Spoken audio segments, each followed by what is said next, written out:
Howdy, this is Mackenzie Franklin from SideGame LLC here in Colorado Springs, Colorado. And today we're going to be doing a board game showdown. Camel Up versus Downforce versus Longshot the dice game. All racing games that have a variety of themes, but ultimately which one is going to come out on top? If you haven't subscribed to the channel already, please make sure that you do. It is the best way to help us grow. And for those of you already subscribed, thank you so much for the continuous support. On your mark, get set, let's talk about some board games. Our first game is Camel Up 2nd Edition. This is a reprint from Egert Spiel where you play the role of gamblers. You're going to be watching this camel race unfold in front of you. You'll use the dice to move these camels around, and the big gimmick here is that they carry the camels on top of them. How will you make the most money by the end of the race? That's up to you. And the next game is Downforce, which is the newest iteration of Grand Prix or Top Race. This is a new version of a classic move a racer around a track by playing action cards and try to make the most money by betting on the race while also making sure that the cars you've purchased finish well in that race. You move them around the track and do your best to maneuver your car while messing around with others in tandem with your different special abilities. Now this game has a couple of expansions for it in the form of boards. With Downforce Dangerous Circuit, you're going to be using these big maps. One has these loop-de-loops where they're going to potentially cross into each other, and then another one has this rugged terrain, some sidebars that have some additional movement rules. And then Wild Ride brings us 2 more expansions, one in a safari area where your animals will move around the track, and then another on an island that has you actually making big jumps on these 3D ramps. And the last game in our showdown is Longshot the dice game. This is a implementation of the original Longshot where you get a more traditional horse racing scenario. You're trying to make money by placing bets on horses with a variety of odds. The worse the odds, the more money that you can make. But there's a lot of ways to influence the race by getting special abilities, using these markers to actually mark on dry erase cards, and so that when one horse moves, other horses moves, and we'll talk about that more in a bit. So those were the overviews of the games as a whole. Let's go ahead and talk about some shared categories that each of these games have. Talk about which ones win each of those categories, my favorites, and why. Our first category is all about the victory conditions of the game. And in Camel Up, your victory condition is have the most money. You're going to be earning money in 2 major ways. First off, during the legs themselves. Every time that you move the camels, you'll gain one of these tokens here, and this gives you an extra $1. In addition, you can take one of these betting tiles. This says at the end of the leg, which is a section of the race, you'll play legs until the race is over, then whoever is in first, you get a payout based on how soon you took the tile. If you take it first, it's going to be worth $5, and then later it goes to 3, then 2, and then so on and so forth. And each of these camels is going to move, and once 5 dice have been rolled, then you'll get that payout. So during each leg, you'll be getting money, but you also can score money at the end of the game. Each player is going to have a hand of identical colored cards, corresponding to the different camels on the board. And when it's your turn, one of your options is you can place one of those cards into a bet pile. And these bets are for the entire race, so not just the leg. So you're always having to balance a prioritization between, am I going to be betting on this entire race, or am I betting right now in the moment for this current leg? And one cool thing about this is these cards are finite, but you can bet as much as you like. You can bet on the entire race multiple times. Each time you're wrong, you lose some cash, but if you're right at least once, you'll make some money back. But if you put one of those cards in one of the piles, it cannot go into the other one. I love that you have the option to commit early to specific camels, and you can also use these applause and booing tokens to manipulate the racers, and every time something lands on it, you'll also get money. So there's lots of different ways to get money during the race, but also those big payouts at the end. And one last thing I want to mention is with these tiles and with the scoring at the end, if you bet early, you're going to get more money, but you can do this as many times as you want, particularly during the legs. You may take all of a specific camel's tiles or hedge your bets and take a variety of colors. It's up to you as the player. I love this system. In Downforce, your goal is to make the most money, and you're going to track that on this white piece of paper. Every player is going to get a sheet, and they're going to be bidding for cards at the start of the game, reducing their amount of money based on how much they spend, but then trying to push those racers towards the finish line, getting a racing payout here. So you get that big payout at the end of the game, and you're building up towards it the whole time. But there's also some intermittent betting. As you play, you're going to be moving your racers, and when one racer crosses one of these yellow lines, everybody can place a bet on who they think is going to win the race. You have some options here, whether you think that maybe my car is a little bit too far back, or maybe you have multiple cars that you do own in a lower player count game, so maybe you're trying to push one a little bit further than the other. You have some choices on this betting, but usually you hopefully want to have your car going a little bit faster, because if you're winning the race and winning those betting payouts, it's just going to be gravy for you. You're going to be making even more money. So you have 2 different ways to score points here, with that long-term scoring in the form of the whole entire race victory, and that intermittent betting that's going to decrease in value the longer that the race has been going on. One thing I really like about this system is when you're bidding for those cars at the start, you get to see your whole hand of cards. You'll decide then and there which strategy and which path you can take, which cards that you can move and you can finagle into first place, and each card is also paired with a special ability. If you own multiple cards, you'll only pick one of those abilities, but you'll choose one, and that's going to be active for the round. It can give you some cool effects that allow you to manipulate your cards a little bit, buff your cards that you're playing, or maybe mess with the other players at the table. There's some variability and unique takes on mechanisms that I think make these ability cards exciting to try to play with. And in Long Shot the Dice game, you guessed it, you're trying to make the most money. And the way you're going to do this is through a variety of ways. First off, you have this nice little marker down here. You're going to get points just like in Downforce by how well your owned horses have finished the race. The better they do, the more that you get. The next thing you'll score for is your sets of different ability bonuses. You have these helmets and jerseys. Those will score you some extra money. And then you'll be scoring for your betting. And this is the majority of the points. You can get some very high scores in Long Shot as compared to the other two games on this list. You can get into the hundreds very, very easily. And the way it works is during the game, you'll be placing bets on the different horses. And if they get in first, second, or third, you'll get a payout. And the odds for the horses are different, and that's determined based on how frequently they move. On the cards themselves, you'll have these odds that are pre-printed. For example, every time that 2 moves, 5 also moves, which means that each of these horses has a different amount of times that they appear on the other cards. So 1, 2, and 3 are going to appear on these secondary movement cards more than the others, for example, 8 and 7. So if you make a bet on a horse with very low odds, you're going to get a huge amount of money back. Look at that, times 9 for 8 and 7, that's value. So you can score a lot of money, and there's a lot of different ways to manipulate the horses and push them to the finish line. The last thing I want to talk about is owning the horses. Very similar to Downforce, when you decide to buy a horse, you pay that cost in the corner, but you can get a payout of up to $35 if they come in first. Now, in addition to actually having the horse and getting money from it, you'll get access to their special abilities. And once again, just like Downforce. But in this game, you can buy as many horses as you can afford. There's even an action in the game where you can get a free horse. So you have a lot of choice with who you get, as there are 8 unique horses. There's a lot of information to digest and lots of combos that could potentially come out. For example, 2 lucky here, every time a 2 is rolled, you get extra cash, which you can then use to fuel your betting engine even more. So some great choices here with the different horse abilities, and they come in different sets with different types and themes of powers, so you can pair them up for some really unique combinations. In addition to your cash on hand being added to your final score, there's one last thing that I need to talk about, and that's this last column here, the no betting zone 1 times column. Whenever you're playing, eventually these horses will get passed into this last quarter of the racetrack, and this means that you are no longer allowed to bet on them. You can get around this by getting a helmet, which allows you to bet on them anyway, but this has you working extra hard to bet on a horse that has a likelier chance of winning, or at least finishing the race well.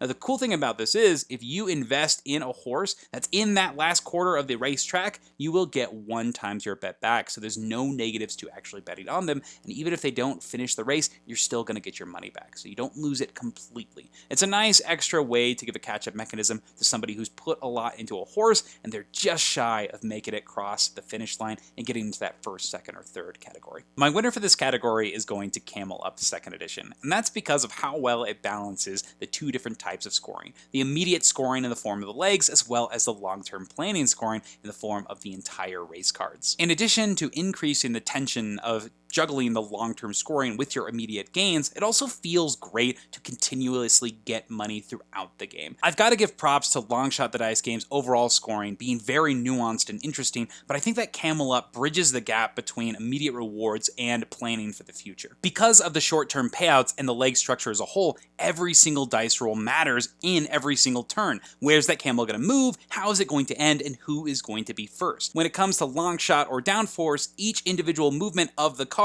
is not that impactful. It's just how they're doing overall, and it's a bit more incremental and less exciting. Our next category is for the action system of the game. Starting off with Camel Up, we have a simple 1 action system.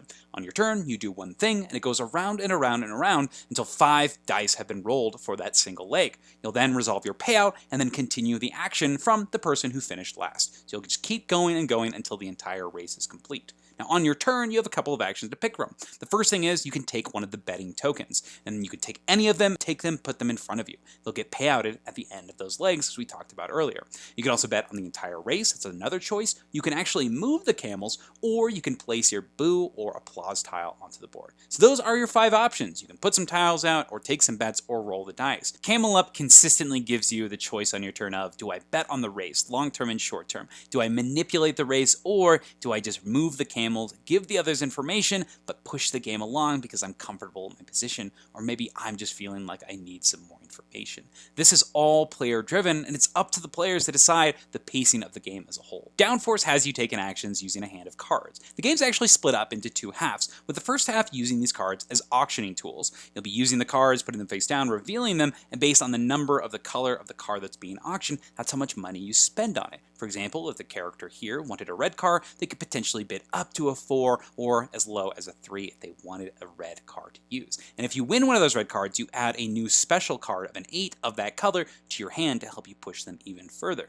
So this character is being a little bit risky, but he's got some wild, so maybe he can push that card forward. And then during the second half on your turn, you play one of those cards, use its effect by moving the cars from top to bottom in that specific order on the racetrack to try to push your cars to the end. When it's a wild, you can pick any color, but you cannot repeat one that's already on there. So for example, that 6, 4, 2, 1 with the wild on it, you could not repeat green, red, or black. So you have some cool choices here with how you approach the entire game from the very start on which cards you're bidding for based on the different cards in your hand, and then you're able to adapt and play cards as you see fit, having a dwindling hand, doing some hand management, figuring out where you're trying to move the cars during the actual race. And Longshot, the dice game, has you playing a more roll and ride style, where the active player will roll the dice, move the horses, and then use those dice to perform an action. And then going around the table, every player will use those dice to do one action. You're going to be choosing from an action menu here. You have concessions, where you can mark a coin here, playing a little mini game and potentially earning bonuses when you complete rows and columns.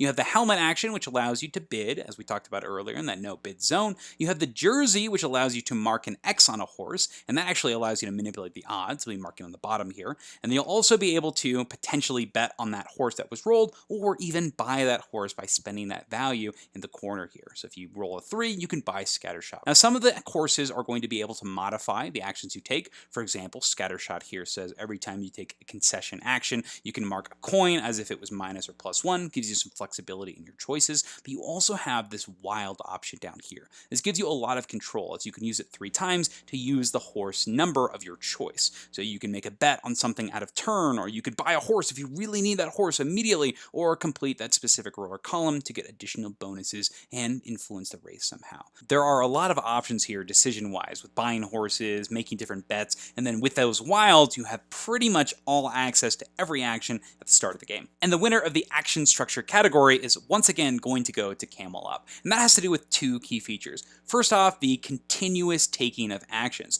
There's no interruption. The actions are varied. You can do a lot of different things on your turn, but they are short and they are fast. You go and go and go until you make it to the end of that leg, and then it's a payout where everybody is getting something, resetting, and getting another chance to make bets, make money. And I really love the freedom and that distillation of your choice of, am I going to bet, am I going to move, or am I going to modify? In addition, the straightforward freedom of the actions presents you with digestible choices that are going to be modified every so often when the camels move. I think it's a nice balance of the freedom and choices that appear in Longshot, but also the quick turns that you'll see in Downforce, where you're simply doing a single action, affecting the board state, and then continuing on to the next player until that entire race is complete. And that brings us to our next category, the racer movement. How do our racers actually traverse around the board? We'll start off with Camel Up here. In Camel Up, the movement of the camels is entirely player driven. It's up to you on your turn to decide, is it worth it to move a camel? When you do, you get some money for doing so. You'll shake up this large pyramid and then pop out a single die. Once all 5 dice have been revealed, the leg ends, you'll calculate scores for betting, put the dice back, and do it again. There are 6 total dice in the second edition, with 1 being the crazy camel dice and the others associated to the specific colored camels. When a dice pops out, you'll move that colored camel that many spaces, but these camels stack, and that is the huge gimmick that drives the entire experience of Camel Up. For example, let's say that we rolled that blue one first, then the blue camel would carry the yellow camel on its back and move towards the front. If it landed on top of the purple camel, now it's all one stack, so if the purple camel moved in the future, it moves all of the other camels on top of it. And this can lead to a chain of events that means even the camel furthest out front has the chance of being passed when all of the other camels work together. Because that movement is player driven, but the numbers are randomized, it's a push your luck sensation when you decide to move the camels yourself. Yes, you get a small kickback, but everyone else gets that information. So you take the bet now with a larger payout, but no information. It's up to you how you want to press your luck here. And in addition to the normal placement rules, you can place one of your applause or boo tiles tiles, and when a stack of camels lands on it, it moves extra or it moves back, with more camels getting propelled forward, which may affect some more endgame scoring. And the last thing I want to mention are the crazy camels. And notice these black and white camels are going the opposite direction. You start at the same place, but they go off in opposite ways. And when they eventually meet, they can potentially stack on top of each other. And if one of those camels is rolled, they bring back the other characters just like they normally would if they were part of the normal race. This makes for some interesting moments and that tension because you know at some point the paths of the camels will cross and something crazy may happen. In Downforce, the movement is entirely player driven, going clockwise around the table, playing that single card and moving the cards that appeared on the card. Now, if you're the person who's playing, you become the driver. You determine what spaces the cards actually move to. They're always moving forward and potentially diagonal. For example, if you have this black car, it could move 2 spaces forward. It would go into this second section next to the green car, and then it would go through that diagonal next to the red car, and then further forward. So you have some cool choices with how you're actually going to be moving the cars when it's your turn, and you can even position to them where there's a blockade. And some cars are going to be stopped and lose the movement that they would get on their car. It becomes a puzzle on your turn on which card you play so that you can ensure that the cars you want to finish first do, and then stopping the other cards from getting some bonus movement. In Longshot the Dice game, the horses are going to automatically and randomly move at the start of each active player's turn. That player's dice that they use for the actions also determine what horse moves. For example, here, the 6 horse is going to move 2 spaces, and they'll move clockwise around the board. In addition to the chosen horse's movement, there's going to be secondary movement on the bottom of each of these horses, and that's going to determine how many additional horses move 1 extra space. So if this 2 moves, even if it's just 1 space, 3, 5, and 8 are all going to get 1 extra movement on this track up here. Even though the majority of the movement of the horses is going to be random at the start of each turn, there are some ways that you can have some player-driven movement, and that has to do with the concession action. For example, here, if you decide to choose this +2/+2, you can move any 2 horses 2 extra spaces on the board. Now, a horse can never finish the race through one of these actions, but this does give you a way to push maybe a horse that you've bet a lot on even further into a good scoring position. In addition, you also have options to push horses backwards, so you can really determine who you need to push back to push a certain player out of a winning position. You have flexibility here with your choices, and you can do it up to 4 times with that personal manipulation. The last way that players can directly influence the movement has to do with the jersey action. If a 3 was rolled, the players can select to choose a jersey action, and they can mark any of these secondary action boxes on number 3. And now in the future, whenever 3 actually moves for the main turn, then it's going to trigger all of the secondary movements on all of these other horses. If you've made a large bet on one specific horse, it might be helpful for you to check off that secondary action box on as many horses as possible, so you're always getting passive movement. In tandem with the wild actions, there's a lot of choice as to when you want to put the jerseys on the specific racers. My winner for the movement category goes to Camel Up, specifically because of the balance of randomness with the dice rolls and the actual values, but the player-driven choice of how frequently these camels move, and how it's all tied together with a lovely gimmick in the form of camels carrying others, so that each one is for sure going to have some potential to move and mess up the different betting orders, but also with the push your luck element on how soon you want to give out information versus how early you want to get the bets. The last category here is what I'm going to label as the wild card section, and this is something interesting and unique that each game features. Now, first off is Camel Up, and Camel Up's second edition is just that. It's a second edition, so if you want to, you can actually go get the classic printing of Camel Up. This is a little unique because it has a lot of expansions that are not included in the original game. Now, first off, you have the referee camel, and what it does is anytime a camel moves next to it, they unstack. Very interesting, but one that really actually turns me off, because the thing about Camel Up that's so cool is the stacking, and this takes that from the game. I can understand why it's rated so low. And the next thing that it offers is the Camel Up Super Cup expansion. Some of this expansion content is actually put into the new second edition game. With higher player counts, you can actually do a handshake action where you can share some of the bets that another player has taken, because there are so many players that those tiles get taken pretty frequently. But there were a lot of things that were cut from this expansion, and I can see UI, from things like taking pictures of where specific camels are going to land. It cluttered the main idea of the game, and I think it was a good move to remove them. One expansion, though, for the original Camel Up that I didn't even know existed until doing research for this video is the Grand Prix of the Sahara expansion. This is a playmat board that you'll roll out, and it features these whirlwind spaces. How cool is that? A larger map for the game with some new interesting small mechanisms. I am actually going to see if I can find a copy of this because it seems like one that I want to check out. Downforce's wildcard goes to its 2 board expansions, and I think these are wonderful. Map packs that are going to add something small and interesting to spice up the variety of your game. With one of my favorites being the Danger Circuit. I love the loops here and how you can have even more blocking of the different players, and these fast lanes that appear on the board. You have these small little narrow routes that only fit one racer, but they're shorter in comparison to the larger areas. I love that you have even more control as the players, and you can send the cars down through a variety of routes. The other board I really like is the animal board, because as the game progresses, they're going to continuously move, becoming more obstacles that get in the way of players.